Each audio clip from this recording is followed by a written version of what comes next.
turebeye nko ku bigendana n'ihohoterwa rishingiye ku gitsina,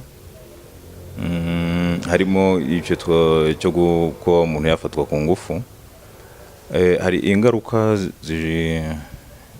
ku muntu wafashwe ku ngufu, ahanini ku gitsina gore.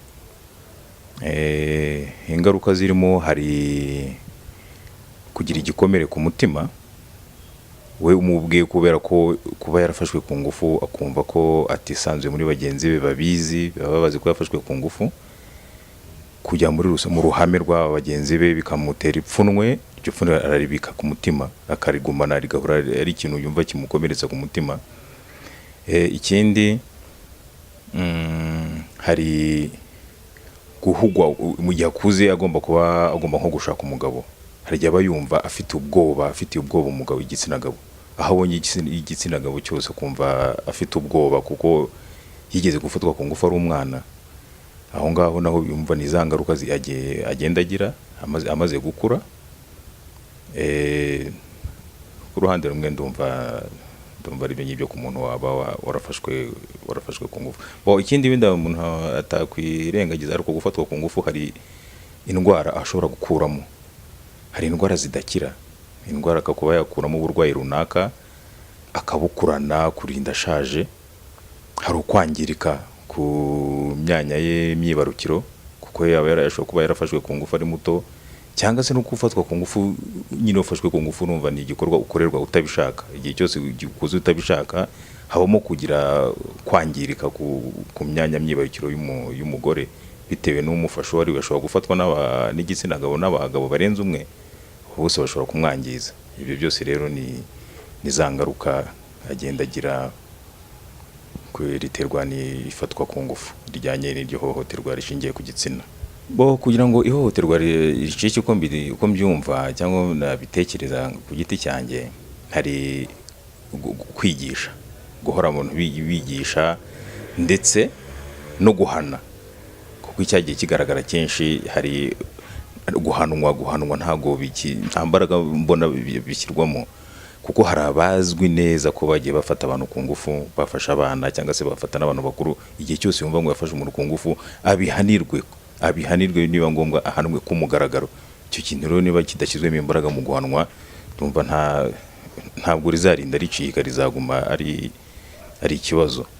Babishyiremo imbaraga guhanwa, hashyiremo imbaraga ku guhana umuntu wumva, umuntu ufite icyo gitekerezo wese cyo kuba yafata umwana ku ngufu cyangwa se undi muntu mukuru ku ngufu. Icyo kintu cy'ifatwa ku ngufu bashyiremo imbaraga mu guhana. Njye numva nibyo nashyiramo imbaraga, guhanwa cyane n'undi wabitekereza akumva ko hari mugenzi we wahanwe kuri ubu buryo runaka kuko yafashe umwana ku ngufu cyangwa se undi wese. Icyo kintu ndumva nta muntu uzakomeza kugitekereza, ariko habemo no kwigisha abantu bumve ko gufata ku ngufu ari ikintu kibi cyane kandi gisebya n'umuco nyarwanda. Ibyo ntabwo bibamo.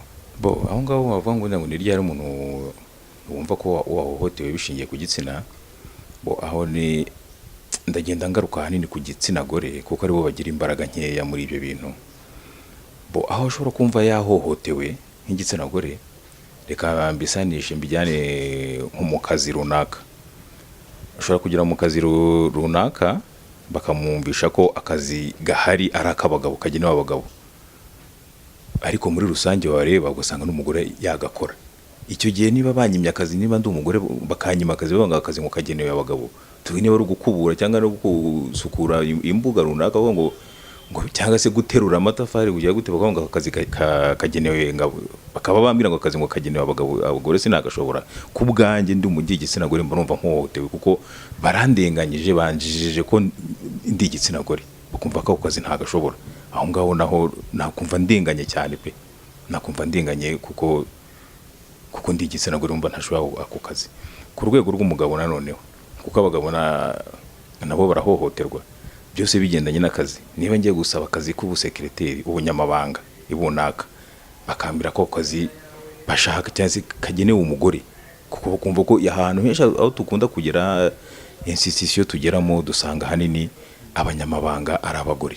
Kuki bakunda kubagira abagabo? Kuki umugabo ataba umunyamabanga runaka mu biro runaka, mu karere runaka, ko umunyamabanga kumva ko ari umugabo nawe ku kazi ashobora kugakora? aho ngaho iyo bakanyimye ngo bakaba bambwira ngo kagenewe abagore cyangwa se abakobwa, aho ngo nanjye mba mpohotewe. Ndabishoboye ariko ntibakampaye kubera ko bumva gusa ko bagomba kugaha umugore. Aho ngaho nyine nakumva ko nanjye bampohoteye nk'umugabo, ko ni irya hohoterwa rishingiye ku gitsina. Barifuza umugore kandi n'umugabo yagakora, aha naha bakifuza umugabo kandi n'umugore yagakora. Aha ngaho naho ndabisanisha ni ihohoterwa rishingiye ku gitsina. Ihohoterwa hanini ntabwo rigaragara, ntabwo barigaragaza. Bashobora kuguha impamvu runaka, bakazana impamvu zidafatika babicisha hirya, ntabwo rikunda kugaragara ku buryo wabyerura. Ahubwo uwarikorewe nyirizina niwe ushobora kubimenya, ati aha ngaha ndahohotewe, aha ngaha ndarenganye, bitewe n'uwahohotewe uwo ari we.